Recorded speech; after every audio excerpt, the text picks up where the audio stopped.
Assalamualaikum warahmatullahi wabarakatuh. Perkenalkan, nama saya Rani Nuraini dari kelas PAI 2B. Di sini saya akan memaparkan tugas kelompok, yaitu mata kuliah teori belajar yang diampu oleh Bapak Heru Nugraha, SPDI MPDI, yang berjudul Teori Behaviorisme dan Teori Kognitivisme. A. Teori Behaviorisme. 1. Konsep dasar teori belajar behaviorisme. Menurut teori behaviorisme, perubahan tingkah laku siswa merupakan akibat dari rangsangan yang diberikan guru kepada siswanya, dan hasil rangsangan tersebut dapat diukur dan diamati. Putra Yasha mengatakan bahwa dalam teori pembelajaran behaviorisme, pembelajaran merupakan suatu proses yang mencakup masukan, yaitu stimulus, dan keluaran, yaitu respon. Motivasi adalah yang diberikan guru atau apa yang diperoleh siswa, sedangkan reaksi adalah tindakan atau reaksi siswa terhadap motivasinya.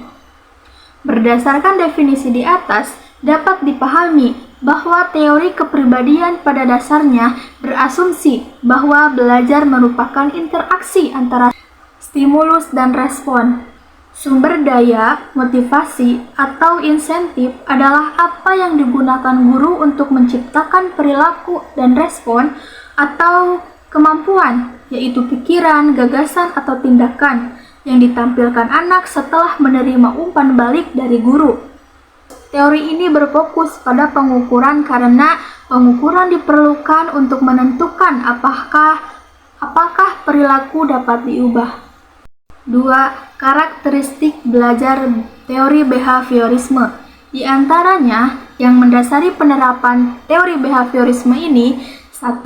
Menekankan pengaruh lingkungan. 2. Memperhatikan unsur-unsur dan bagian kecil. 3. Berfokus pada reaksi atau respon. 4. Mengutamakan praktek latihan yang berulang. 5. Menekankan mekanisme belajar, yaitu proses terjadinya stimulus dan respon. 6. Pencapaian hasil belajar adalah terbentuknya perilaku yang sesuai dengan yang diinginkan. 3. Asumsi-asumsi dan prinsip belajar menurut teori behaviorisme. Dalam pembelajaran, ada beberapa prinsip umum yang harus diperhatikan, yaitu: 1. Seorang dianggap telah belajar bila menunjukkan perubahan perilaku yang diinginkan yang dapat diamati, dinilai, dan diukur secara konkret. Bila tidak ada perubahan setelah proses pembelajaran, maka siswa dianggap tidak belajar. 2. Teori ini sangat menekankan pada stimulus dan respon. Apapun di luar kedua item ini tidak diperbolehkan karena dianggap tidak terlihat. Harus diperkuat baik secara penguatan untuk meningkatkan perilaku yang diinginkan atau sebagai penguatan negatif untuk mengurangi atau menghilangkan perilaku yang tidak diinginkan. 3. Mengidentifikasi karakteristik peserta didik untuk menetapkan pencapaian tujuan pembelajaran. 4. Menekankan pada hasil belajar daripada proses pembelajaran. 4. Alternatif pembelajaran menurut teori behaviorisme. Salah satu aliran psikologi pendidikan yang memberikan kontribusi signifikan terhadap perkembangan teori dan praktik pembelajaran adalah teori perilaku. Pembelajaran perilaku menekankan pada perkembangan perilaku anak berdasarkan pembelajaran. Penerapan belajar teori behaviorisme dalam pembelajaran agar tercapai tujuan secara maksimal. Ada dua hal yang perlu disiapkan oleh guru, yaitu: 1.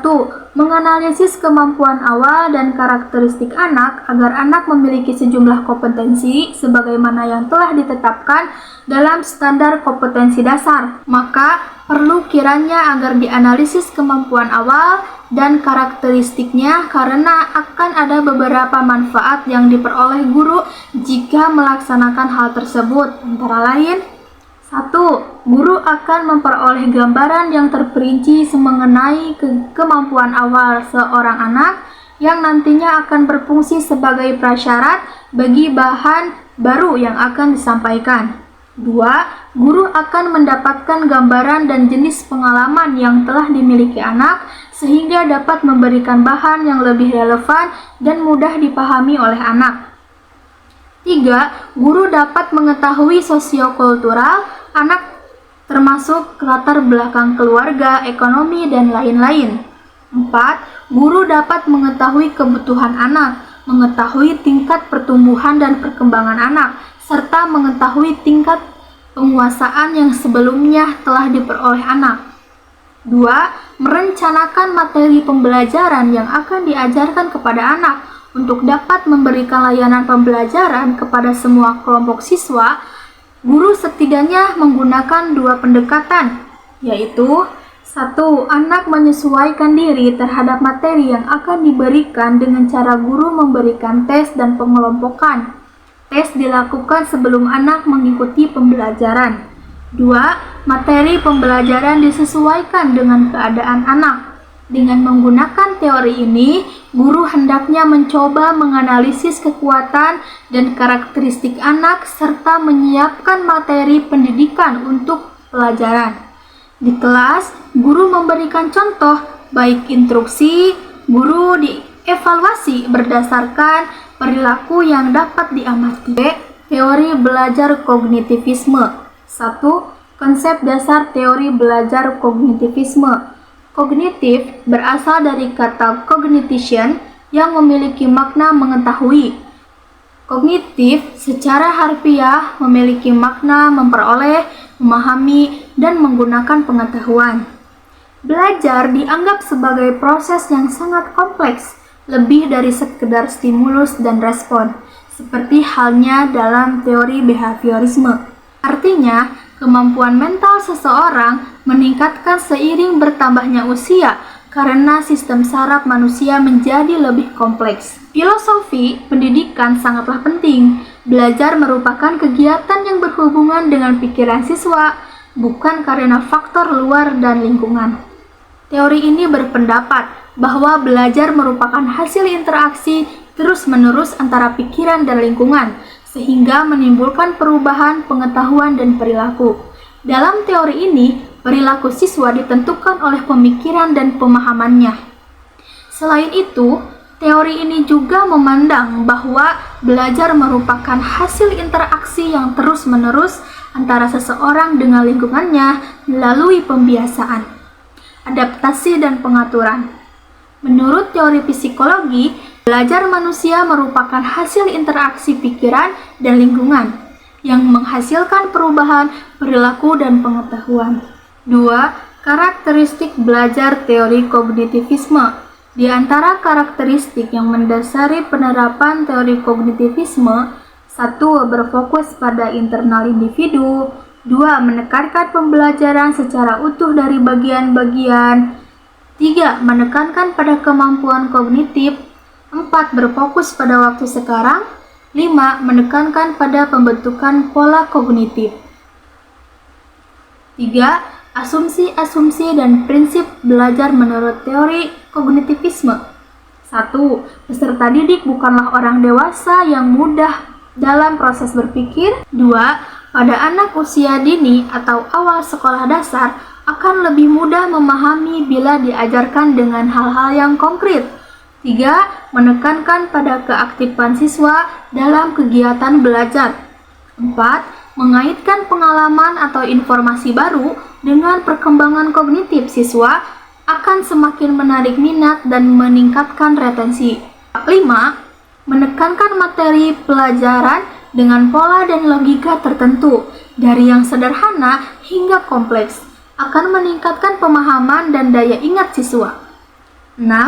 Memahami yang dipelajari akan lebih bermakna daripada hanya menghafalkan. 7. Memperhatikan perbedaan pada tiap individu adalah penting karena mempengaruhi hasil belajar siswa. 4. Alternatif pembelajaran menurut teori kognitivisme. 1. Menentukan tujuan-tujuan instruksional. 2. Memilih materi pelajaran. 3. Menentukan materi yang mungkin dipelajari. 4. menentukan dan merancang kegiatan belajar yang cocok untuk topik yang akan dipelajari. 5. Mempersiapkan pertanyaan yang dapat memacu kreativitas siswa untuk berdiskusi dan bertanya. 6.